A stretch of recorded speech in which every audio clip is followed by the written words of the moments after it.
dhaqso abaha la janiyuna kumari waati saddexda lugood ahayd balaaya kula luga yar yaraatay meesha meel wax laga cuna ma laha miyaa shana mal cambuuli iyo shaah iyo balquma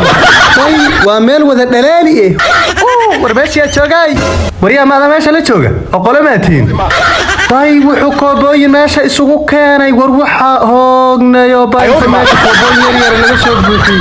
oo waxaan cambaraajo qaasay ahdin wala waxaan wax la cuna naga siiniyo wax la cuna haduu ku jiro war dhabadan yarta ay sheeg waxa ku jira tan raba inaan cabbe baahi baa haysaniyo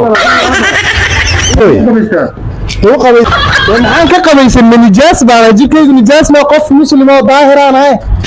waa qabaysay biyan ku qabaysay iyo ooman ku qabaysay magaal aqli yaridan ku nacay fiiri wax la qabaysi iyo waxba la ismayr iyo waxaas ka dhamaan laayihiin war dadku waa dad si aan agadahan yar yar kiyo kurooridayadan iyo koobooyinkan iyo ka dhiganaya xoolo ka waran oo meelo fufushi oo maxaa meelo fufushin hadaa sida ariga u dhaqan ma dhulka soo dhigtid arka